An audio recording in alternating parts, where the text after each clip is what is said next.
గత సమయంలో వచ్చినప్పుడు ఆత్మ గురించి కొన్ని మాటలు చెప్పుకొని ఉన్నాం. ఆత్మ అనగా ఏమిటి? మొట్టమొదటి ప్రశ్న. అది దేవుని యొక్క సర్వోన్నతుని యొక్క శక్తి, దేవుని నుండి వచ్చినటువంటి ఊపిరిగా మనం చెప్పుకున్నాం. ఈ ఆత్మ ఒక ప్రయాణంలో ఉంది. ఎక్కడుందమ్మా? ఆత్మ ఒక ప్రయాణంలో, జర్నీలో ఉంది. ఎక్కడి నుండి ఎక్కడికంటే ఒక స్టార్టింగ్ ఉంది దానికి, అంటే ప్రారంభం ఉంది, ముగింపు ఉంది. ఆత్మ ఎక్కడి నుండి వచ్చిందంటే పరలోకంలోని దేవుని యొద్ద నుంచి ఈ శరీరంలోకి వచ్చి నివసిస్తూ ఉంది ఈ భూమి మీద అని మనం తెలుసుకున్నాం. కనుక ఆత్మ ఒక రోజు ఈ భూమి మీద ఈ శరీరం నుంచి విడిచి వెళ్ళిపోతుంది అనేటువంటి విషయాన్ని కూడా మనం తెలుసుకున్నాం. మరి ఈ భూనివాస జీవితంలో ఒక మనుష్యుడు ఏమి తెలుసుకోవాలంటే, మనిషి యొక్క జీవితము ఈ భూమి మీద నివసించాలి. నివసించేటువంటి ఈ జీవితంలో సిద్ధపడాలి. ఎలా సిద్ధపడాలి? బుద్ధిగల కన్నికల వలె సిద్ధపడినటువంటి వ్యక్తి జీవించాలి. ఏదైతే నువ్వు సిద్ధపరచుకున్నావో, నేను ఇక్కడ వాక్యం చెప్పేదానికి నేను ఒక చిన్న సిద్ధపాట్లు చేసుకున్నా. ఏంటో తెలుసా? ఒక వాటర్ బాటిల్, బైబుల్, మరలా ఒక నోట్బుక్, ఒక కాలర్ మైకు, ఇవన్నీ ఏంటి? సిద్ధపాటు. ఈ సిద్ధపాటు అన్నీ ఉంటేనే నేను సరిగా ప్రసంగించగలను. గొంతు ఆరిపోయినప్పుడు నీళ్లు తాగేదానికి ఇది ఒక సిద్ధపాటు. మాటలు మీ ఎంత వరకు వచ్చేంత వరకు కూడా నేను మాట్లాడాలంటే ఈ మైకు కూడా ఒక సిద్ధపాటు. కాబట్టి మనిషి యొక్క జీవితము సిద్ధపడాలి ఈ భూమి మీద. ఎందుకయ్యా సిద్ధపాటు అనుకోవచ్చు. ఎందుకు సిద్ధపాటు అంటే, సిద్ధపడినప్పుడే మన ప్రయాణం సక్రమంగా ఉంటుంది. సిద్ధపడకుండా బ్యాగులు సరిగా సర్దుకోకుండా ట్రైన్ ఎక్కామనుకోండి, అన్నీ మర్చిపోయి వస్తాం ఇంటి దగ్గర. పేస్ట్ లేదు, బ్రష్ లేదు, తల దువ్వుకోవడం, దువ్వెను కూడా అన్నీ సిద్ధపడాల్సిందే. కాబట్టి ఇటువంటి సిద్ధపాటు ఈ యొక్క భూనివాస జీవితానికే పనికిరాదు అని మనం అనుకోవడం లేదు. ఎందుకంటే ఈ సిద్ధపాటు లేకుండా జీవితం సజావుగా జరగదు. కాబట్టి సిద్ధపాటు కలిగిన జీవితం దేవునికి ఇష్టం. ఆత్మీయంగా సిద్ధపడాలమ్మా. ఆత్మను ఎల్లప్పుడూ సిద్ధపరచుకోవాలి. అందుకే క్రీస్తు ప్రభు వారు భూమి మీద శరీరధారిగా ఉన్నప్పుడు తన శిష్యులకు ఏమని చెప్తున్నాడంటే, మరి ఆత్మ ఎల్లప్పుడూ సిద్ధంగా ఉంటుందంట. కానీ బలహీనమైంది ఏంటి? శరీరం. ఈ శరీరము ఎప్పుడూ బలహీనంగానే ఉంటుంది. ఈ శరీరము కేవలం అక్షయమైనది కాదు, ఈ శరీరం క్షయమైనది. ఈ భూమి మీద ఇక్కడే లయమైపోతుంది. ఇది మనతో రాదు. పరలోకానికి రక్త మాంసాలు ప్రవేశించవు. ఈ శరీరానికి అలసత్వం ఎక్కువ, నిర్లక్ష్యం ఎక్కువ. కాబట్టి ఈ శరీరాన్ని నువ్వు నమ్ముకొని ఈ శరీరం చెప్పినట్లుగా మనం జీవించామంటే ఈ శరీరము ఈ భూమి మీద మన ఆత్మని భ్రష్టు పట్టించేస్తుంది. కాబట్టి దేవుడు ఏమై అన్నాడంటే పరిశుద్ధుడై అన్నాడు. మరి ఆ పరిశుద్ధుడైనటువంటి దేవుని దగ్గరికి మరలా నువ్వు తిరిగి వెళ్ళాలంటే, నేను ఇప్పుడు వచ్చాను, తిరుపతి నుంచి వచ్చాను, నేను మరలా వెళ్ళాలంటే నాకేం తెలిసి ఉండాలి? నా అడ్రస్ తెలిసి ఉండాలి. అవునా? మా ఊరు ఏంటి? నా ఊరు తిరుపతి. కాబట్టి అడ్రస్ తెలిసి ఉండాలి. అడ్రస్ ఒకవేళ మర్చిపోతాను అనుకుంటే అడ్రస్ నా జోబులో రాసి నేను జాగ్రత్త పెట్టుకొని ఉండాలి. ఎవరికైనా చూపించి మా ఊరు ఇదేని చూపించాలి. అలాగే పరలోకం నుంచి వచ్చిన ఆత్మ ఈ భూమి మీద నివసిస్తూ ఈ శరీరంలో మాత్రమే ఉంటూ, నాకు ఇక పరలోకం లేదు, ఏమీ లేదు, ఈ భూమి మీదే తినుము సుఖించుము, అనేక సంవత్సరాలకు విస్తారమైన ఆస్తిని సమకూర్చుకున్నాను, ఇక నాకు ఏం ఇబ్బంది లేదు అనుకుని ఒక ఆయన తన ప్రాణంతో చెప్తున్నాడంట. ఏమని? నా ప్రాణమా సుఖించుము, తినుము, త్రాగుము, సంతోషించుము. ఇది ఒక మనుషుడి యొక్క ఆలోచన ఈ భూమి మీద. అంటే ఈ భూమి మీద వచ్చింది మనము అనేక సంవత్సరాలకు, అనగా అనేక సంవత్సరాలు అంటే ఎన్ని నీ జీవితంలో? 70 సంవత్సరాలు లేకపోతే 80 సంవత్సరాలే దేవుడు ఇచ్చింది. ఆయన నీ యొక్క ఆయుష్కాలను ముందే రాసి పెట్టేశాడు తన గ్రంథంలో. నీ యొక్క దినముల సంఖ్య, గంటల సంఖ్య, సెకండ్ల సంఖ్యతో సహా ఆయన రాసి పెట్టేస్తున్నాడు. మరి అనేక సంవత్సరాలు అంటే నువ్వేదో గొప్పగా అనుకోవద్దు. దేవుని దృష్టిలో అది ఇంత. మరి అది నీటి మీద ఆవిరి లాంటిది మన యొక్క ఆయుష్. ఈ యొక్క ఆయుష్కాలం కొరకు మనం ఏవేవో సిద్ధపరచుకుంటున్నాం. కానీ ఏది సిద్ధపరచుకోవాలో అది సిద్ధపరచలేదు. ఏమా, మన ప్రయాణానికి అన్ని సిద్ధపరిచాం, కానీ ఏది సిద్ధపరచుకోవాలో వంటింట్లో అన్ని సిద్ధపరిచాం, అగ్గి పెట్టలేదు. ఏమవుతుంది? వంట అవుతుందా? లేదు, అగ్ని లేదు. కాబట్టి ఏది మరి మన యొక్క జీవితానికి అవసరం అంటే యేసుక్రీస్తు ప్రభువారు ఒక మాట చెప్పినాడు. చూడండి, మత్తయి సువార్త 16వ అధ్యాయము 26వ వచనాన్ని చదవండి. మత్తయి సువార్త 16వ అధ్యాయం 26వ వచనం.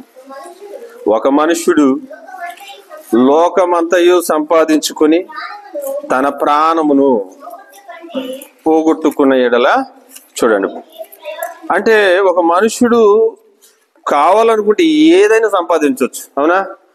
ఒక మనిషి కావాలనుకుని మనసు పెడితే లోకం మొత్తాన్ని కూడా సంపాదిస్తాడంట. లోకంలో ఉన్నటువంటి ఆస్తులు, అంతస్తులు, మేడలు, మిద్దులు, వానికి కావాల్సినటువంటి సౌకర్యవంతమైనటువంటి జీవితాన్ని ఏదైనా మరి సంపాదించగలడు. కానీ దేని సంపాదించలేకపోతున్నాడు అనే విషయాన్ని ఇక్కడ బైబిల్ చెప్తుంది. తన ప్రాణమును, అనగా బైబిల్లో, ఇంగ్లీష్ బైబిల్లో సోల్ అని ఉంటుంది, ఆత్మను పోగొట్టుకుంటున్నాడు.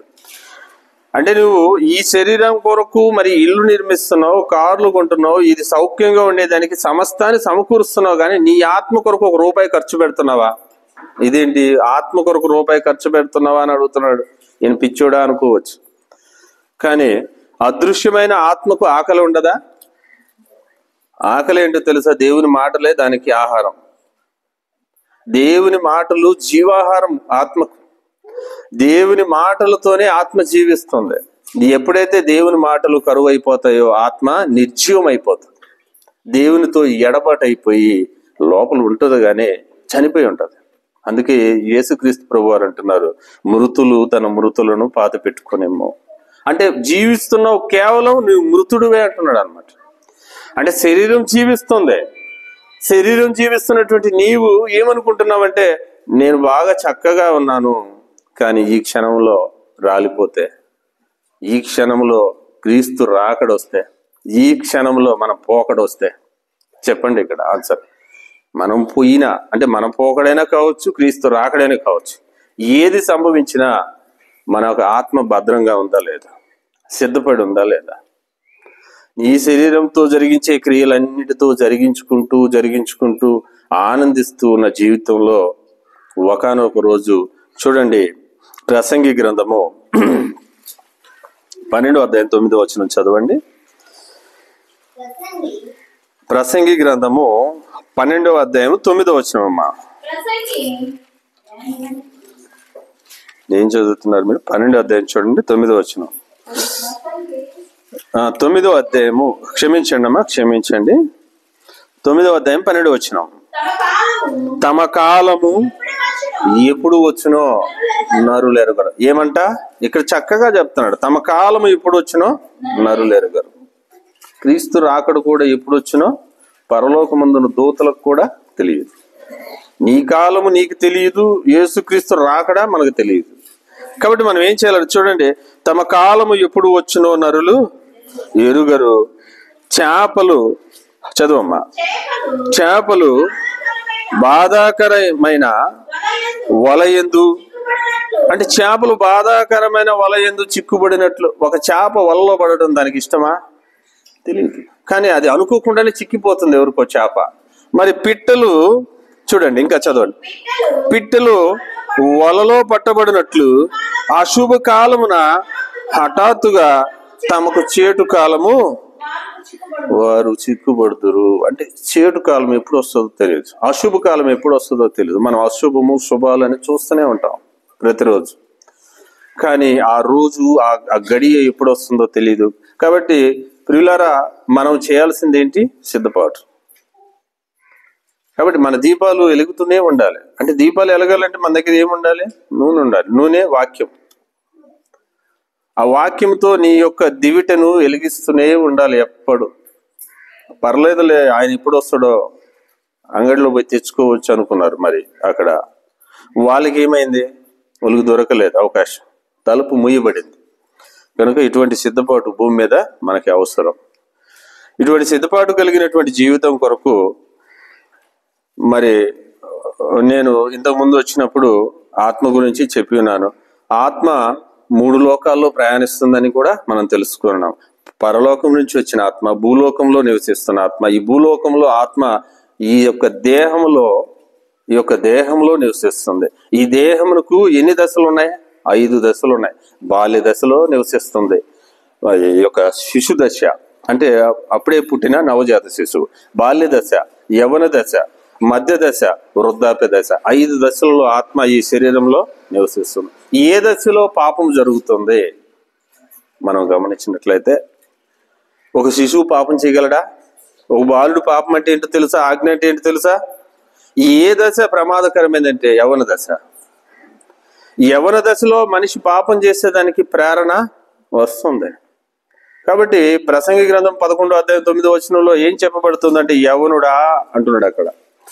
యవనుడా చూడమ్మా, నీ యవనమందు సంతోషపడు, నీ యవన కాలమందు నీ హృదయము సంతృష్టిగా ఉండనిమ్ము, నీ కోరిక చొప్పున నీ దృష్టి యొక్క ఇష్టము చొప్పున. కాబట్టి ఇక్కడ ప్రియులారా చూసినట్లయితే, ఒక యవనస్తుడు తన యవ్వన దశలో ఏం చేస్తున్నాడని చూసినట్లయితే చూడండి, ఈ యవ్వనుడికి ఏం అవసరమమ్మా? సంతోషం. ఎలా ఉండాలంటే ఆ సంతోషం హృదయ సంతుష్టిగా ఉండాలి. కొంచెం కొంచెంగా ఆయన సంతోషిస్తే ఒప్పుకోడు. యవ్వనస్తుడి యొక్క హృదయము సంతుష్టిగా ఉండేదానికి హృదయము నిండుగా ఉండాలి, హృదయ సంతుష్టి ఉండాలన్నమాట. ఈ యొక్క హృదయ సంతుష్టికరమైనటువంటి సంతోషాన్ని కోసం అతని యొక్క ప్రవర్తనని ఎలా మార్చుకుంటాడంటే, చదువమ్మా, నీ దృష్టి నీ కోరిక చొప్పున అని ఉంటుంది అక్కడ. అంటే నీ కోరిక చొప్పున నీ యొక్క సంతోషాన్ని తీర్చుకుంటేనే నీ హృదయం సంతోషంగా ఉంటుంది. అవునా? ఎవరో పక్కోళ్ళ కోరికను చొప్పున నువ్వు తింటే నీకు ఆహారం, ఇప్పుడు అతనికి మజ్జిగానం తినడమే ఇష్టం ఒక వ్యక్తికి, నీకేమి ఇష్టం? బిర్యానీ తినడం ఇష్టం. అతను మజ్జిగానం తింటున్న వ్యక్తి యొక్క సంతోషం ప్రకారం నువ్వు తింటే నీ హృదయం సంతోషంగా ఉండదు. కాబట్టి ఇక్కడ ప్రవర్తన ఏ విధంగా మారుతుంది? నీ కోరిక చొప్పున, నీ కోరిక ఏదైతే ఉందో ఆ కోరిక చొప్పున ప్రవర్తించేదానికి ఒక యవనస్తుడు ప్రయత్నిస్తూ ఉంటాడు. మరి నీ దృష్టి, ఇంకా ఆయన యొక్క సంతోషం ఎక్కడుందంట? కంటికి నచ్చిందంతా అనుభవిస్తేనే ఆయన యొక్క సంతోషం. ఈ విధంగా యవ్వన దశలో ఒక వ్యక్తి చెడిపోవటానికి కారణం పాపం చేయడానికి అవకాశం ఉంది. అంటే భూమి మీద ఒక మనిషి జీవిస్తున్నటువంటి ఈ జీవితంలో 5 దశల్లో ఏది ప్రమాదకరమైంది? యవ్వన దశ. ఈ యవ్వన దశలో మరి పాపం చేసినటువంటి వ్యక్తి మరి పాపిగా దేవునికి దూరస్తుడుగా వెళ్ళిపోతున్నాడు. కాబట్టి దేవుడు ఏమంటున్నాడంటే, విలాప వాక్యములు 3వ అధ్యాయము 26వ వచనంలో చూడండి.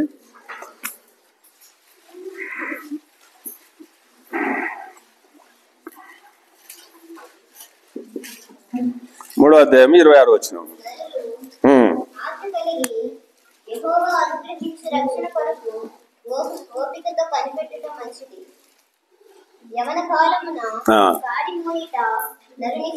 ఇది విషయం. అంటే యవన కాలమున ఒక తప్పు జరుగుతుంది కాబట్టి అతనికి ఏమి వేయాలా? కాడేయాలి. పైన ఒక ఎద్దు మంచిగా పరిగెడుతుంది, వయసులో ఉంది, ఆ ఎద్దుని ముక్కుకు కళ్ళెమేయాలి. అంటే ఇక్కడ కాడి పెడుతున్నాడు అనమాట. యవ్వన కాలమున నరునికి కాడి మోయట మేలు. ఏ కాడి అది? ఎటువంటి కాడి? యవనస్తుడు, మీరు గమనించినట్లయితే ఒక యవనస్తుడు అందరికీ ఉపయోగమే. అవునా? ఒక పెళ్లికి ఎవరు కావాలి? వృద్ధుడు కావాలనా? యవనస్తుడే కావాలి. ఒక ఉద్యోగానికి 18 ఏళ్ళు నిండినటువంటి ఒక యవనస్తుడు కావాలి. మరి సాతానికి ఎవరు కావాలి? యవనస్తుడే కావాలి. ఎందుకంటే బలంగా తప్పులు చేయగలడు, బలంగా తన ఇష్టం వచ్చినట్లుగా లోకంలో అనేకుల్ని మరి చెడగొట్టగలడు. అంటే యవనస్తుడే కావాలి. సాతానికి కూడా యవనస్తుడే కావాలా, దేవునికి కూడా యవనస్తుడే కావాలా. కాబట్టి దేవుని యొక్క చేతిలో బలమైన ఆయుధంగా వాడబడడానికి యవనస్తుడు కావాలి. కాబట్టి దేవుడు ఏమంటున్నాడంటే, యవన దశను ఇంపార్టెంట్ దశగా చెప్పబడుతుంది. ఈ భూమి మీద 5 దశల్లో చెడిపోయేటువంటి దశ ఇదే. పాపము ప్రేరణకు, పాపానికి ప్రేరేపించబడేటువంటి దశ ఇదే. కాబట్టి ఈ దశను దేవుడు మరి టార్గెట్ చేశాడు. యవన కాలమున నరుడు కాడి మోయిట వానికి మేలు అన్నప్పుడు ఏ కాడి అది? యేసుక్రీస్తు ప్రభువారు చెప్తా ఉన్నాడు ఆ కాడి ఏంటో. చూడండి, మత్తయి సువార్త 11వ అధ్యాయము 28వ వచనంలో ఈ మాట రాయబడి ఉంది. ప్రయాసపడి భారము మోసుకొనుచున్న సమస్త జనులారా నా యొద్దకు రండి, నేను మీకు విశ్రాంతి కలుగజేస్తాను. నేను సాత్వికుడును, దీన మనసు గలవాడును గనుక మీ మీద నా కాడి ఎత్తుకొనుడి. అంటే దేవుడు ఇక్కడ చెప్తున్న, క్రీస్తు చెప్తున్న కాడి ఏంటంట? దీన మనస్సు, సాత్వికము. ఇవన్నీ కూడా ఆయన కాడిలో ఉన్నటువంటి బరువులు. ఇవేం పెద్ద బరువు కాదు. ఆత్మఫలాలు ఫలించండి. ఏమేమి ఉన్నాయి ఆత్మఫలాలు చెప్పండి? మంచితనము, విశ్వాసము, ఇవన్నీ ఆ కాడిలో ఉన్నవే. ఇవి ఎత్తుకోండి పైకి అని చెప్తున్నాడు క్రీస్తు. యవన కాలంలో ప్రేమించటం నేర్పించండి. తప్పుగా ప్రేమించటం వాళ్ళు నేర్చుకోరు, చెడుగా ప్రేమించడం నేర్చుకోరు. తల్లిదండ్రులు ప్రేమించడం నేర్పించండి, అలాగే అన్నదమ్ములను ప్రేమించడం నేర్పించండి. ప్రేమ ఎన్ని రకాలుగా ఉందని చెప్పబడింది గ్రంథంలో. మనం చూపిస్తున్నటువంటి దైవ ప్రేమ అగాపే ప్రేమ. అది మన హృదయంలో పరిశుద్ధాత్మ వలన మన హృదయంలో దేవుడు కుమ్మరించున్నాడు. ఈ అగాపే ప్రేమ అన్కండిషనల్ లవ్ అంటారు దీన్ని. అన్కండిషనల్ లవ్ అంటే దీనికి ఏం కండిషన్ అవసరం లేదు. అక్కడ ఒక ప్రమాదంలో పడినటువంటి ఒక వ్యక్తిని చూసిన వెంటనే నువ్వు స్పందిస్తావు. అతను నావాడా లేకపోతే పరాయివాడా ఏం ఆలోచించవు. అదే ఇంకో ప్రేమ ఉంది, ఎరోష్, స్టోర్గే, ఇలాంటి ప్రేమలు ఉన్నాయి. ఈ ఎరోష్ అనే ప్రేమ భార్య అంటే ఒక యవ్వన పురుషుడు యవ్వన స్త్రీల మధ్య ఉండేటువంటి ప్రేమ. ఇది ఒక అమ్మాయి మీద అబ్బాయికి, అబ్బాయి మీద అమ్మాయికి ఉండేటువంటి ప్రేమ. ఇందులో స్వార్థం ఉంది. స్టోర్గే రక్త సంబంధికుల మధ్య ఉన్నటువంటి ప్రేమ. నాన్న, నా తమ్ముడు, నా చెల్లి, నా అక్క, ఇది ప్రేమ. ఇది కూడా దేవునికి పనికిరాదు. ఇంకొక ప్రేమ ఉంది, ఫిలియా, బంధువర్గాల మధ్య ప్రేమ. ఇక ఇది నా వాళ్ళ వరకే నేను ప్రేమిస్తాను, నా ఊరు వాళ్ళైతేనే. నేను ఇండియా నుంచి అక్కడ బయటికి వెళ్ళినా నా ఇండియన్స్ తోనే నేను ప్రేమగా ఉంటాను, మిగతా వాళ్ళతో ప్రేమగా. ఇదంతా కూడా ఏంది? ఈ మూడు ప్రేమల్లో ఏముందంటే స్వార్థం ఉంది. మనం చూపిస్తున్నటువంటి ప్రేమ ఏంటంటే దేవుని ప్రేమ. రోమిలికి రాసిన పత్రిక 5వ అధ్యాయం 5వ వచనంలో ఈ ప్రేమ గురించి చెప్పబడి ఉంది. దేవుడు మనకు ఆ ప్రేమను తన పరిశుద్ధాత్మ చేత మన హృదయంలో కుమ్మరించున్నాడు. కనుక మనం ఏం చేస్తున్నాం? ప్రతి ఒక్కరిని ప్రేమించేదానికి ప్రయత్నిస్తాం. మనల్ని ప్రాణం తీసేవాడినైనా కూడా మనం క్షమిస్తున్నాం. అవునా? మన శత్రువుల్ని ప్రేమించేటువంటి ఒక్కసారి ఆలోచించండి. మీ ఊర్లో ఎవరైనా మీతో మాట్లాడిన వ్యక్తి దగ్గరికి వెళ్ళి అతన్ని ప్రేమించగలరా?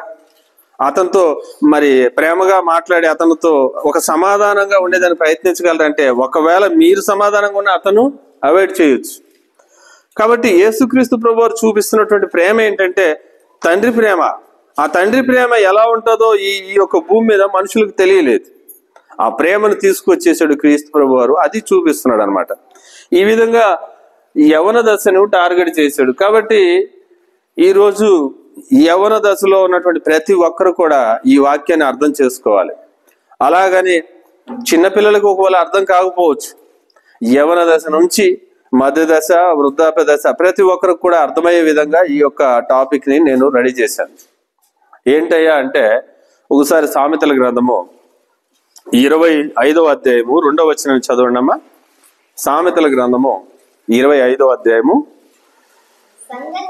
సంగతి మరుగు చేయుట, ఓకే, సంగతి శోధించుట.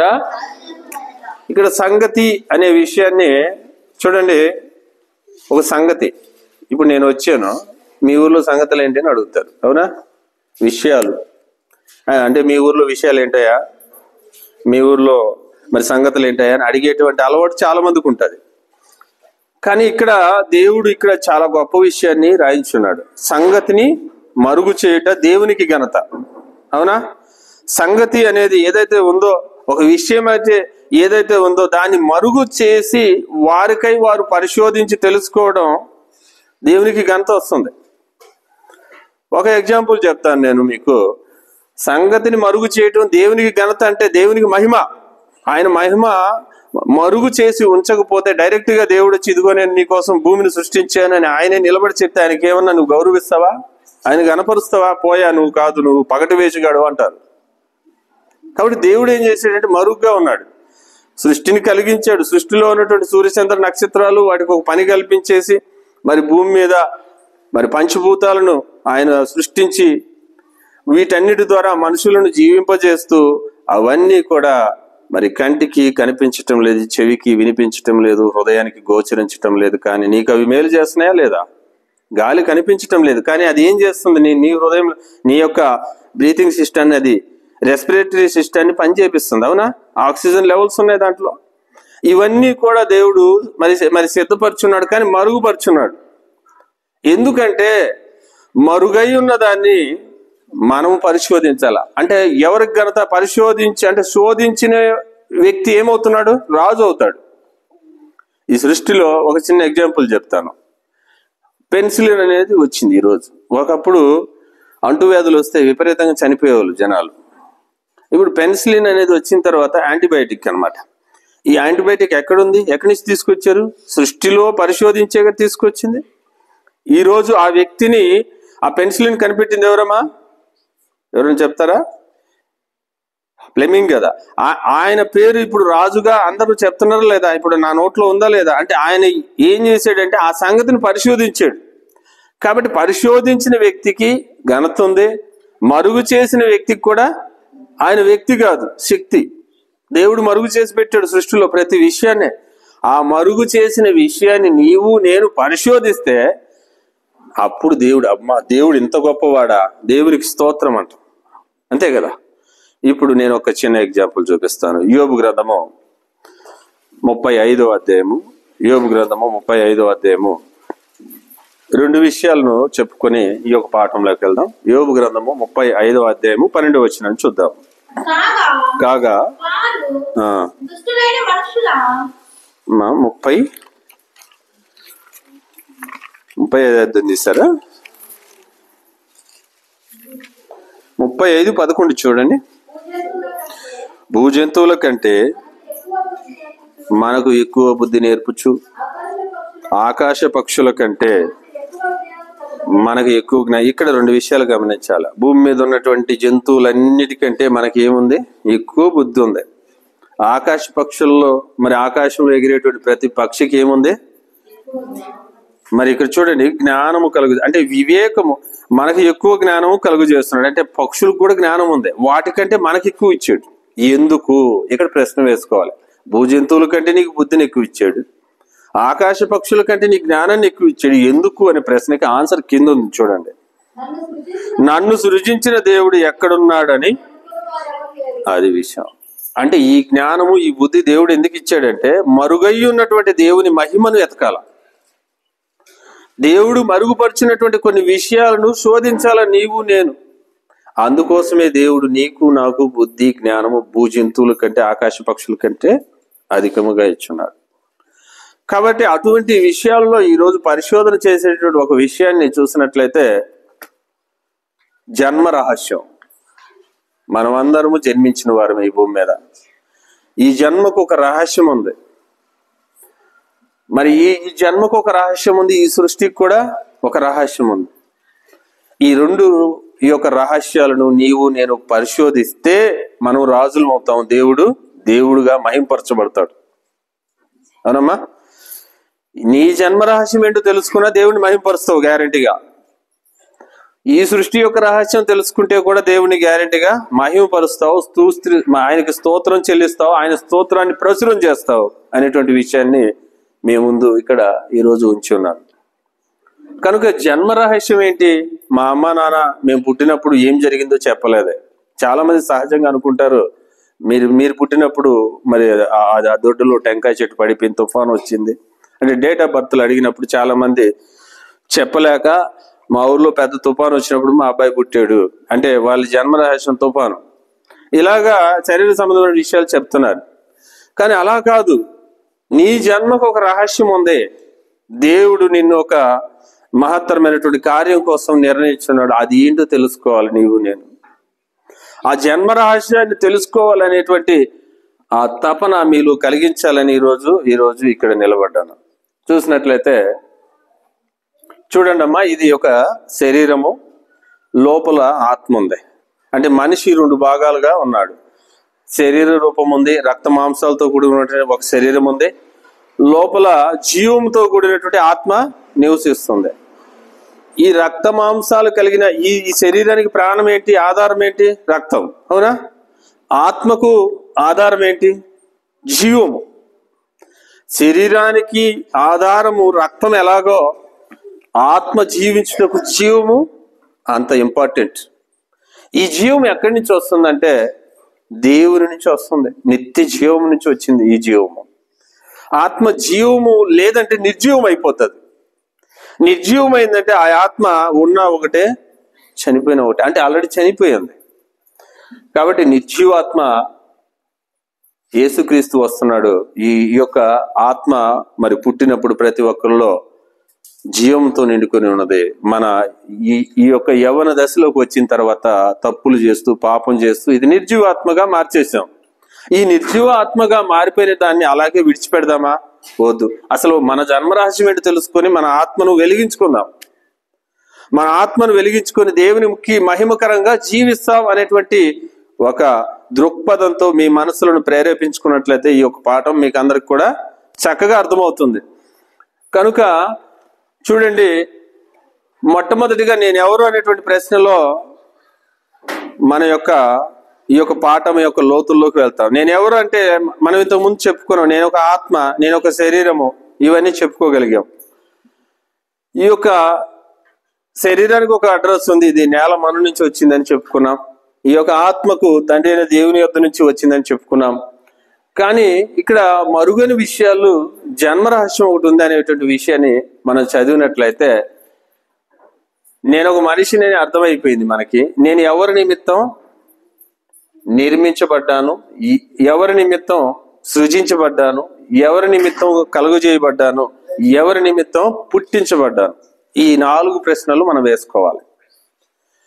ఎవరి నిమిత్తం అని చూసినట్లయితే యెషయా గ్రంథము 43వ అధ్యాయము 7వ వచనం చూడండి, ఒకసారి చదువుదాం.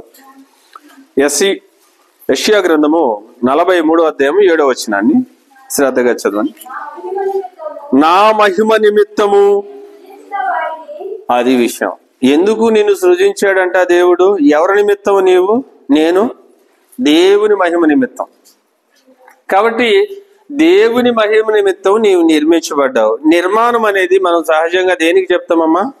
నిర్మాణం అనేది ఒక కట్టడానికి నిర్మిస్తున్నామని చెప్తాం. ఒక చిన్న పనులు కూడా నిర్మాణం అని చెప్తామా? చెప్పము. అంటే ఈ శరీరాన్ని దేవుడు ఏం చేస్తున్నాడు? నిర్మిస్తున్నాడు. ప్రతి అవయవాన్ని ఆయన నిర్మిస్తున్నాడు. నిర్మించినటువంటి దేవుడు ఏం చేస్తున్నాడంట? సృజిస్తున్నాడు. అంటే ఈ బిల్డింగ్ ను ఇప్పుడు నేను ఏం చేశానంటే, నేను ఒక బేల్దార్ మేస్త్రి అనుకోండి, ఈ బిల్డింగ్ నేను పూర్తిగా నిర్మించాను. నిర్మించిన తర్వాత దీన్ని ఏం చేయాలా? సృజనాత్మకమైన కొన్ని పనులు ఉంటాయి. అంటే వెలివేషన్ వర్క్స్, చిన్నవి. అవునా? ఈ కోణాలు తీయటం, ప్లాస్టింగ్ చేయడం, ఇవన్నీ కూడా సృజనాత్మకమైన పనులు. అంటే దేవుడు నిర్మించిన ప్రతి అవయవానికి ఒక రూపాన్ని ఇచ్చాడు. ఆ రూపంలో సృజించాను అనే మాట ఉంది. అవునా? మరి సృజించను, మరి ఆయన కలుగు చేశాడు. అంటే నిర్మించి సృజించి ఆయన ఏం చేస్తున్నాడు అంటే కలుగు చేస్తున్నాడు. కలుగు చేసిన దాన్ని పుట్టిస్తున్నాడు బయటికి. ఇవంతా కూడా తల్లి గర్భంలోనే జరుగుతుంది. ఈ 4వది మాత్రం బయటకు వచ్చేస్తుంది అన్నమాట తల్లి గర్భంలో నుంచి.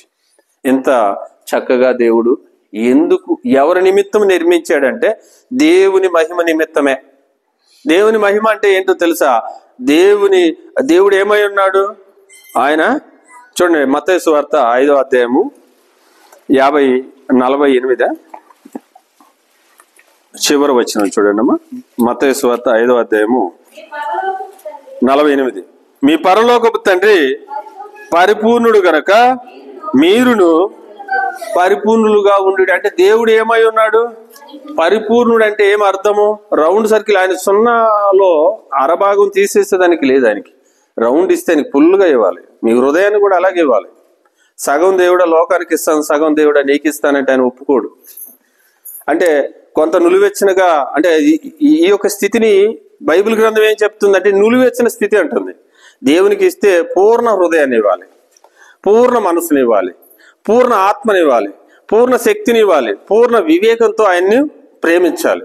ఇదే బైబిల్ చెప్తుంది మనందరికీ. కాబట్టి దేవుడు ఎందుకు ఆ విధంగా అడుగుతున్నాడంటే ఆయన పరిపూర్ణుడు. కాబట్టి ఆయన పరిపూర్ణతలో నుండి ఏమి వచ్చిందంటే బయటికి కొంత శక్తి రిలీజ్ అయింది.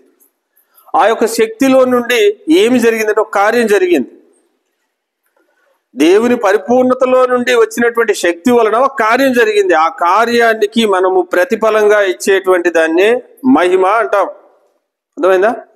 ఆయన పరిపూర్ణతలో నుంచి వచ్చిన శక్తిలో నుంచి వచ్చిన కార్యాన్ని బట్టి మనం చూసి, ప్రభువా నువ్వు గొప్పవాడు, నన్ను సృష్టించావు, నన్ను సృజించావు, నా యొక్క గుండె అది పనిచేసే తీరు చూస్తే నాకు చాలా ఆశ్చర్యం వేస్తుంది. అది ఎలా నిర్మించావు ప్రభువా నువ్వు? తండ్రి నువ్వు ఎలా నిర్మించావు? మరి దానికి ఒక డాక్టర్ తయారైపోయాడు, అవునా? ఆ యొక్క గుండెను పరిశీలించి ఒక కార్డియాలజిస్ట్ డాక్టర్గా తయారైపోయాడు. మరి ఇంత మంది మనుషులు ప్రయత్నిస్తే ఒక గుండె కొరకు, ఈ శరీరంలోని అవయవాల నిర్మాణం కొరకు ఇంతమంది డాక్టర్లు తయారైతే మీరు ఒక్కరే ఎలా నిర్మించారు ప్రభువా? అడగండి ఆయన్ని. అడిగినప్పుడు నువ్వేం చేయాలా? దేవుణ్ణి మహింపరచాలా. ఇంత గొప్ప నిర్మాణం చేసావు, ఇంత గొప్పగా సృజించావు అనేటువంటి. అందుకే దావీదు గారు 139వ కీర్తన 13వ వచనంలో చూస్తే ఆయన ఆశ్చర్యపోతా ఉన్నాడు. ఈ యొక్క శరీరంలో ఆయన నిర్మించినటువంటి విధానాన్ని చూసినట్లయితే చూడండి. యెహోవా కాదు నాన్న, 139వ కీర్తన 13వ వచనం, నా అంతరింద్రియములను నీవే కలుగజేసితివి, నా తల్లి గర్భమందు నన్ను నిర్మించిన వాడువు నీవే. ఇంకా చదవండి. నీవు నన్ను కలుగజేసిన విధము చూడగా భయమును ఆశ్చర్యమును. ఎందుకు ఆయనకు భయము ఆశ్చర్యం పుడుతుందంటే మన బాడీలో ఉన్నటువంటి ఆ యొక్క నిర్మాణాలు చూస్తే, ఈ గుండె పనిచేసే విధానం, మరి లంగ్స్ పనిచేసే విధానం, అంటే ఆ ఊపిరితిత్తులు పనిచేస్తున్నాయి, కిడ్నీలు పనిచేస్తున్నాయి, లివర్ పనిచేస్తుంది. ఈ ఎంత మరి దేవుడు ఈ వ్యవస్థలన్నిటినీ ఎంత చక్కగా నిర్మించి పెట్టాడు. కాబట్టి ఇంత చక్కగా నిర్మించిన దేవుడు 16వ వచనం చదువమ్మా.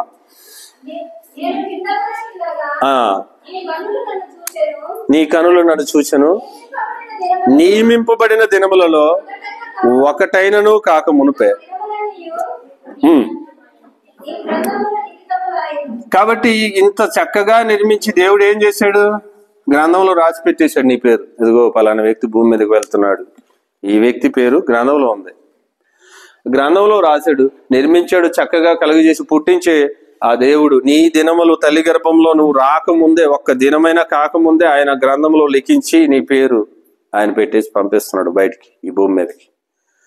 మరి అటువంటి జన్మలో ఆయన ఏమి కోరుకుంటున్నాడంటే, మొట్టమొదటి ప్రశ్నకి ఆన్సర్ ఏంటంటే దేవుని మహిమ నిమిత్తమే నువ్వు బయటకు వచ్చావు అని తెలుసుకోవాలి. మరి దేవుని మహిమ నిమిత్తం బయటకు వచ్చినటువంటి నీవు నేను ఏం చేయాలి అంటే, యెషయా గ్రంథం 43:21 వచనం చదవండి. నా నిమిత్తము నేను నిర్మించిన నా జనులు నా స్తోత్రమును ప్రచురము చేయుదురు. అంటే మనం ఏం చేయాలో ఇక్కడ పని చెప్తున్నాడు. మరలా ఇప్పుడు నీవు నేను నిర్మించింది ఎందుకంటే దేవుని నిమిత్తం నిర్మించబడ్డాం, దేవుని నిమిత్తం సృజించబడ్డాం, దేవుని నిమిత్తం కలుగు చేయబడ్డాం, దేవుని నిమిత్తం పుట్టించబడ్డాం. మరి మన పని ఏంటి?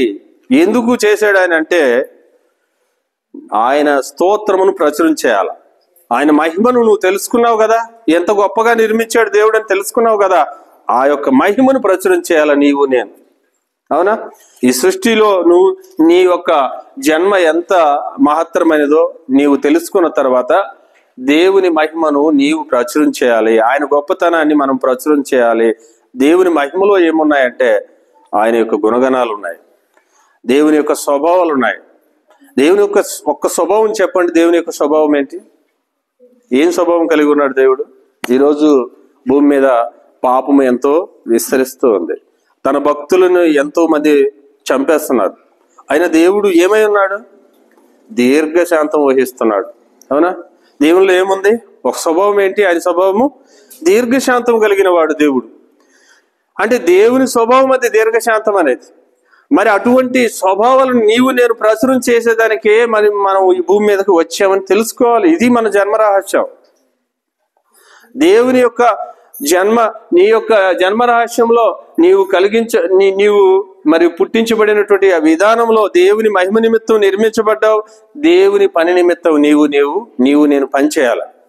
చూడండి, దేవుని యొక్క దీర్ఘశాంతాన్ని ఒకసారి పరిశీలించండి, అప్పుడు ప్రచురం చేస్తాం. అసలు దీర్ఘశాంతం అంటే ఏంటో తెలుసుకుందామా? అవునా?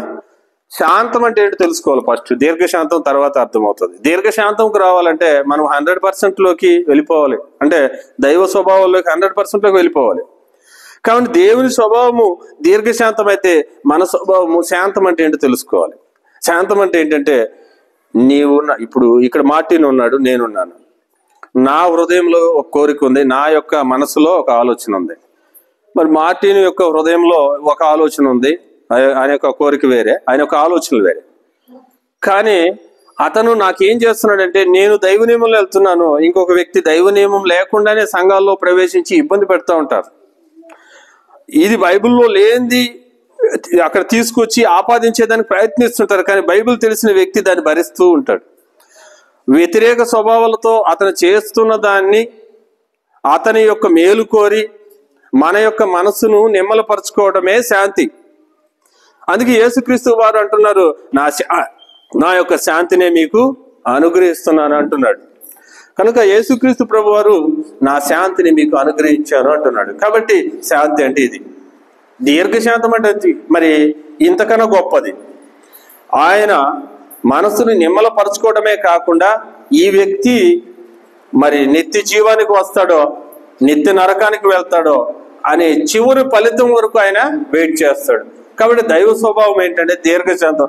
ఇటువంటి దేవుని స్వభావాలను, ఆయన మహిమను ప్రచురం చేసేదానికే నీ జన్మ, నా జన్మ. కాబట్టి మన యొక్క జన్మ రహస్యం ఏంటంటే, దేవుని మహిమ నిమిత్తం మనం నిర్మించబడ్డాం. మరి దేవుని మహిమను తెలుసుకున్న నీవు ఆయనకి ఏం చేయాలి? స్తోత్రం చెప్పాలి. స్తోత్రం చెప్పడమే కాదు, ఆయన స్తోత్రమును ప్రచురం చేయాలి. ఇది మరి ఒక మనిషి యొక్క జన్మ రహస్యం. మరి ఇంకా మరి నీ జన్మ రహస్యము మరి తెలుసుకున్న తర్వాత నీవేమయ్యావు? ఒక మనిషివయ్యావు. ఈ యొక్క మనిషిని దేవుడు మరి చూడండి, ఈ యొక్క శరీరాన్ని అనుగ్రహించాడు. మరి ఈ శరీరాన్ని అనుగ్రహించినటువంటి శరీరాన్ని ఆయన రక్తం ద్వారా, అంటే క్రీస్తు యొక్క రక్తం ద్వారా మరి కొన్నాడు. ఈ యొక్క శరీరము మరి పరిశుద్ధాత్మకు ఆలయం అయిపోయింది. మరి ఈ శరీరము జీవము గల దేవుని యొక్క మందిరం అయిపోయింది. మరి ఈ యొక్క శరీరము ఈ విధంగా నిర్మించబడుటకు కారణమైనటువంటి మరలా ఇంకా కొన్ని విషయాలు గమనిస్తాం. నీ శరీరమును మరి పోషించేదానికి ఈ సృష్టి యావత్తు బలవుతుంది. నిజమా కాదా? ఈ శరీరమును పోషించేదానికి ఆదివారం వస్తే ఒక కోడి చనిపోతా ఉంది పాపం, అది బలవుతుందా లేదా? ఒక బెండకాయ పాపం చెట్టు నుంచి కోసేస్తున్నాం. దేనికోసం? శరీరం కోసమే.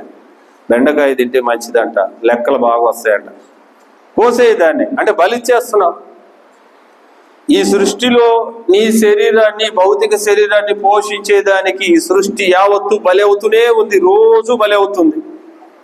మరి నీ ఆత్మను నిర్జీవంగా అంటే ఒకప్పుడు యవన కాలంలో మరి పాపిగా మారినటువంటి నీ ఆత్మను నిర్జీవాత్మగా మారినటువంటి ఈ ఆత్మను బ్రతికించేదానికి క్రీస్తు బలైపోయాడు. ఇక్కడ రాస్తాను, నీ శరీరానికి మరి పోషించేదానికి ఎవరు బలయ్యారు? ప్రకృతి, సృష్టి, ఈ రెండు ఒకటే. ఈ సృష్టిలో ఏమున్నాయంటే పంచభూతాలు ఉన్నాయి. పంచభూతాలు అంటే నింగి, నేల, గాలి, నీరు, నిప్పు, 5. ఈ 5 బలి అవుతున్నాయి రోజు. కాబట్టి అవే కాకుండా సృష్టి యావత్తులో ప్రతి పప్పు గింజలు అవి కూడా బలి అయిపోతున్నాయి.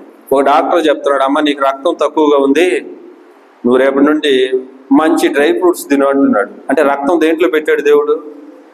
డ్రై ఫ్రూట్లో కొంత పెట్టాడు.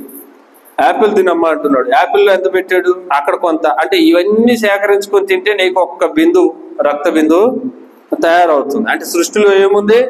నీ శరీరాన్ని పోషించేటువంటి, సంరక్షించేటువంటి, భద్రపరిచేటువంటి రక్తము సృష్టిలో పెట్టాడు.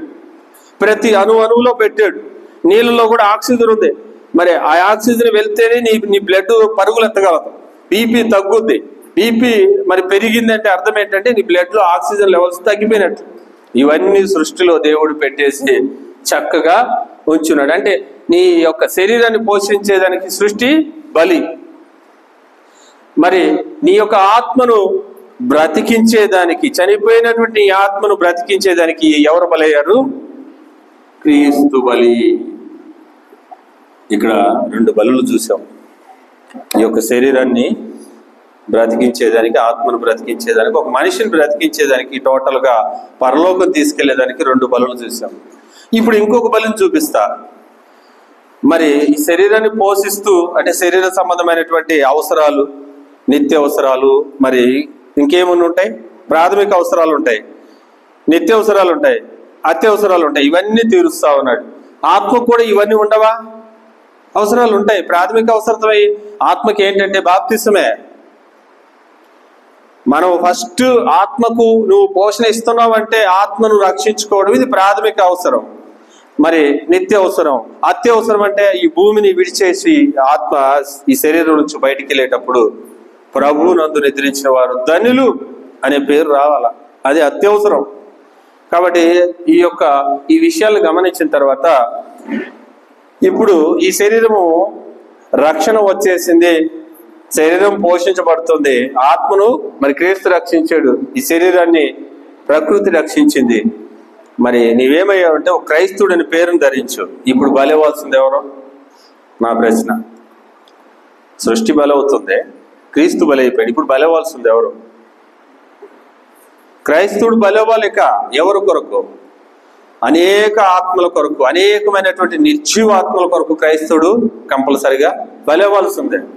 అందుకే చూడండి ఒక మాట, రోమిలికి రాసిన పత్రిక 8వ అధ్యాయం 36వ వచనాన్ని గమనించండి ప్రియులారా. రోమిలికి రాసిన పత్రిక 8వ అధ్యాయం 36వ వచనం. ఇందును గూర్చి రాయబడినది ఏమనగా, నిన్ను బట్టి దినమెల్లా మేము వధింపబడిన వారము, వధకు సిద్ధమైన గొర్రెలమని. అది ఒక క్రైస్తవుడు వధకు సిద్ధపడిన గొర్రె, నిత్యము వధకు సిద్ధమైనటువంటి గొర్రె. ఎందుకంటే చూడండి పాపము ఈరోజు క్రైస్తవులు ఎక్కడెక్కడో సువార్త ప్రకటించేదానికి ఊర్లు విడిచి వస్తా ఉన్నారు, వాళ్ళని పట్టుకుని అటాక్ చేసి మరి చంపేస్తా ఉన్నారు, కొడతా ఉన్నారు. వాడు బలి అవుతున్నాడా లేదా? అంటే క్రీస్తు బలిని, ఈ యొక్క ప్రకృతి బలిని వాడుకొని కాముగా వాక్యం ప్రకటించకుండా, ఏ ఆత్మలను రక్షించకుండా, ప్రభువా చాలు నా ఆత్మని నేను రక్షించుకున్నానని ఇంట్లో ఉండిపోతే నీకు ఏం బలి అవసరం లేదు. కానీ నీ ఆత్మ బలి అవుతుంది గ్యారెంటీగా నరకంలో. అంటే పని చేయని ప్రతి వ్యక్తి బలి అవుతాడు గ్యారెంటీగా. కాబట్టి భూమి మీద మనం ఏం చేయాలా? క్రైస్తవుడు ఏమని పిలువబడుతున్నాడంటే గ్రంథంలో పేతురు రాసిన మొదటి పత్రిక 2వ అధ్యాయం 9వ వచనంలో చూడండి. పేతురు రాసిన మొదటి పత్రిక 2వ అధ్యాయము 9వ వచనం. అయితే మీరు చీకటిలో నుండి ఆశ్చర్యకరమైన తనకు వెలుగులోనికి వాని గుణాతిశయములను ప్రచురము చేయ నిమిత్తము ఏర్పరచబడిన వారు. చూడండి ఇక్కడ మనము ఎక్కడి నుంచి పిలువబడ్డవారమ్మా? చీకటిలో నుంచి పిలువబడ్డాం. ఎక్కడికి పిలువబడ్డాం? ఆశ్చర్యకరమైనటువంటి వెలుగులో, మామూలు వెలుగు కాదు, ఆశ్చర్యకరమైనటువంటి వెలుగులోకి పిలువబడ్డాం. మరి ఎందుకు పిలువబడ్డాము చీకటిలో నుంచి అంటే ఇప్పుడు చెప్తున్నాడు, చదవమ్మా. ఏర్పరచబడిన వంశమును, రాజులైన యాజక సమూహమును, పరిశుద్ధ జనమును, దేవునికి సొత్తైన ప్రజలనై ఉన్నారు. ఇది నీకు పెట్టిన పేరు. ఇన్ని పేర్లు పెట్టేశాడు దేవుడు. క్రీస్తు బలిని తీసుకున్నావు, సృష్టి బలిని తీసుకున్నావు, క్రైస్తవుడుగా మారావు. నీ పేరేంటంటే ఇంకా క్రైస్తవుడు. ఈ పేరుని బట్టి నువ్వు దేవుని స్తుతించాలి. ఈ పేరుని బట్టి ఒక రాజుగా బయటికి వెళ్ళాలి, సువార్తను ప్రకటించాలి, రాజ్యాన్ని స్థాపించాలి, విస్తరించాలి, అభివృద్ధి చేయాలి. ఆ రాజ్యాన్ని క్రీస్తు రాకడలో తండ్రికి అప్పగించాలి. ఇది ఒక రాజుగా క్రైస్తవుడు చేసేటువంటి పని. ఒక యాజకుడుగా ఏం చేస్తాడు మరి క్రైస్తవుడు అంటే? దేవునికి స్తుతి యాగం చేయాల. ఆనాటి పాత నిబంధన కాలంలో యాజకులు ఏం చేశారమ్మా? యాజకులు జనులందరి పాపాల నిమిత్తం వారు దేవుని సన్నిధికి వెళ్ళి రక్తాన్ని ప్రోక్షించి వారి మీద ఆ రక్తాన్ని ప్రోక్షించి ఆ పాప విమోచన కలిగించేదానికి ప్రయత్నాలు చేసేవారు. ఈరోజు ఒక యాజకుడుగా నీవు నేను ఏం చేయాలంటే, ఒక మనిషిని పవిత్రుడుగా పరిశుద్ధుడుగా మార్చాలంటే ఏం చేయాలా? మరి ఆ వ్యక్తిని రక్షణ సువార్త ప్రకటించి రక్షణలోకి తీసుకురావాలి. అవునా? ఇది మొట్టమొదటి పని. ఆ రక్షణ సువార్తలో మరి ప్రకటించి సంఘములో ఆ వ్యక్తిని తీసుకుని వచ్చి విడిచిపెడితే ఆ వ్యక్తి ఎదుగుతాడా? ఒక బిడ్డ జన్మించాడమ్మా, ఆ బిడ్డకి ఏమి అవసరం? ఫస్ట్ పాలు అవసరం. బిడ్డ ఎదిగే కొద్దీ కొంచెం కొంచెంగా అన్నంలో పడిన తర్వాత అన్నప్రాసనం చేస్తున్నాం. అప్పుడు ఏం అవసరమై? అన్నం అవసరం. అన్నం తినే బిడ్డకి పాలు తాపించి పెంచొచ్చా? లేదు. అంటే వెనక్కి వెళ్ళకూడదు. అన్నం తినే బిడ్డను ఇంకొంచెం బలమైన ఆహారం తినేదానికి తయారు చేయాలి. అంటే ఒక రక్షింపబడినటువంటి ఒక పాపికి మనము ఏం ప్రకటించాలా? పాపి ఉన్నాడు, ఇక్కడ ఏం ప్రకటించాలమ్మా? సువార్త. పాపికి సువార్త ప్రకటిస్తే అందువలన వచ్చేది ఏంటి? రక్షణ వస్తుంది అతనికి. మరి రక్షణలో నుంచి బయటికి వచ్చినటువంటి ఒక వ్యక్తి సంఘంలో చేర్చబడి, క్రీస్తు రాజ్యంలో చేర్చబడి, క్రీస్తు పౌరుడిగా, మరి కొలస్సీలకు రాసిన పత్రిక 1వ అధ్యాయం మరి 13వ వచనంలో చెప్పినట్లుగా ఆయన తన ప్రియ కుమారుని యొక్క రాజ్య నివాసులుగా మనల్ని చేశాడు. చేసిన తర్వాత మనం ఏం చేయాలి? ఇక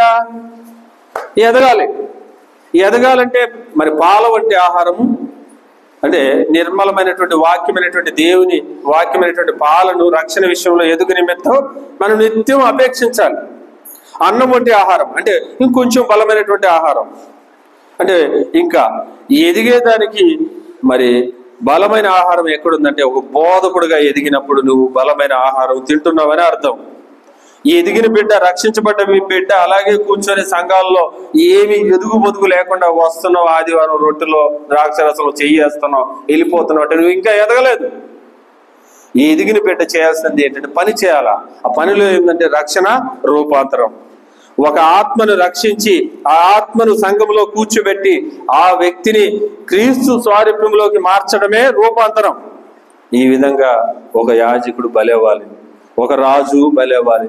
కాబట్టి ఈ యొక్క 3 బలులు ఎందుకయ్యా అంటే, ఒక్క విశ్వాసంలో మనము జీవించాలి, ఒక్క విశ్వాసంలోనే ఉండాలి.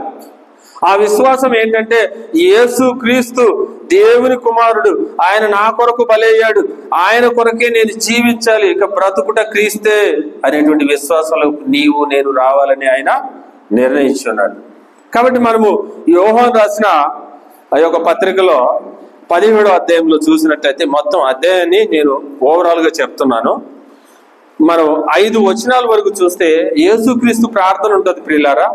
అక్కడ ఆ యేసుక్రీస్తు ప్రార్థన మరి ఎలా ఉంటుందంటే, ఆ తర్వాత ఆ 2వ అంశం ఏంటంటే, తండ్రి కుమారుడు ఏకత్వం కలిగి ఉండేదానికి ఒక ప్రార్థన ఉంటుంది. 3వ అంశం ఏంటంటే, ఆ యొక్క అధ్యాయంలో తండ్రి కుమార మరి వాళ్ళు ఏ విధంగా అయితే కలిసి ఉంటున్నారో, ఏకంగా ఉంటున్నారో, మరి అపోస్తులు కూడా వాళ్ళతో ఏకమై ఉండాలనేటువంటి ప్రార్థన అక్కడ ఉంటుంది. మరి ఇంకొక ప్రార్థన ఏముంటుందంటే, అక్కడ అపోస్తులకు నేను నీ వాక్యాన్ని ఇచ్చాను, ఈ వాక్యాన్ని విని ఎవరైతే నమ్మి విశ్వసించి బాప్తిసం పొందుతారో వారు కూడా ఏకమై ఉండాలనేటువంటి ప్రార్థన ఉంటుంది. కనుక ఒక క్రైస్తవుని యొక్క, ఒక మనిషి యొక్క జన్మ రహస్యం ఇది.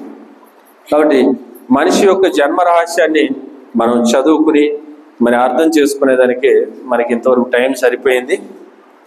మరి ఇంకొకసారి దేవుడు అవకాశం ఇస్తే సృష్టి రహస్యాన్ని తెలుసుకునేదానికి ఇంకా లోతైన విషయాలు ఉన్నాయి. మరి నేను ఇప్పటికే 45 నిమిషాలు తీసుకున్నాను. మరి మీరు వినే కొద్దీ మరి చెప్పేదానికి ఆసక్తి ఉంటుంది. కాబట్టి కొందరు వింటానంటే ఇంకా చెప్తాను. కాబట్టి ఇంతవరకు చాలు. ఈరోజు జన్మ రహస్యం ఏంటో తెలుసుకున్నాం. ఇప్పుడు నేను సూటిగా మరి ఒక 4 ప్రశ్నలు అడిగి ఈ యొక్క పాఠాన్ని ముగిస్తాను. ఆత్మ అనగానే ఏమ్మా? ఆత్మ అంటే ఏంటి? ఒక ప్రశ్న. ఆన్సర్ ఎవరైనా చెప్పొచ్చు. ఆత్మ అంటే ఏమి? ఎక్కడుంది దానికి ఆ రెఫరెన్స్? ఆదికాండము 2వ అధ్యాయము 7వ వచనంలో ఏముంది అక్కడ? ఆత్మ అంటే దేవుని యొక్క ఊపిరి. అవునా? ఆత్మ అంటే ఓకే. అంటే ఆత్మ అనగా ఇక్కడ ఏమని చెప్పబడింది? ఆన్సరు జీవవాయువు అని చెప్పబడింది. అంటే ఆత్మ అనగా జీవవాయువు. కాబట్టి జీవవాయువు ఊదగానే నరుడు ఏమయ్యాడు? జీవాత్మ అయ్యాడు. అంటే జీవవాయువు బయటికి వెళ్ళిపోతే జీవాత్మ కాదు, మరలా మట్టి అయిపోతాడు. కాబట్టి ప్రియులారా, ఇలాంటి ప్రశ్నలతో మనమే ప్రశ్నించుకుంటూ బైబిల్ చదివినట్లయితే బోలుడైన ఆన్సర్లు దొరుకుతాయి బైబిల్లో. కానీ బైబిల్లో లేని ఆన్సర్ ఏంటంటే ఒక ప్రశ్నకు ఆన్సర్ లేదు బైబిల్లో. అది ఏం ప్రశ్న? ఒక ప్రశ్నకు సమాధానం దొరకదు, మీరు ఎంత ఎతికినా. ఏంటది? యేసుక్రీస్తు రాకడ ఎప్పుడని చెప్పేటువంటి ప్రశ్న అడగండి, ఆన్సర్ దొరుకుతుందా? నీ పోకడ ఎప్పుడు? ఈ రెండు ప్రశ్నలకు ఆన్సర్ దొరకదు. కాబట్టి ఈ యొక్క భూనివాస జీవితంలో మనము ఈ భూమి మీద ఈ శరీరంలో నివసించినన్ని రోజుల్లో మరి నివసిస్తూ సిద్ధపడి సత్య సంబంధమైన జీవితాన్ని జీవించాలని నేను హెచ్చరించుకుంటూ మిమ్మల్ని హెచ్చరిస్తూ నా యొక్క ప్రసంగాన్ని ముగిస్తూ, మరి వాక్యం విన్నటువంటి మిమ్మల్ని అందరినీ కూడా దేవుడు దీవించును గాక. God bless you.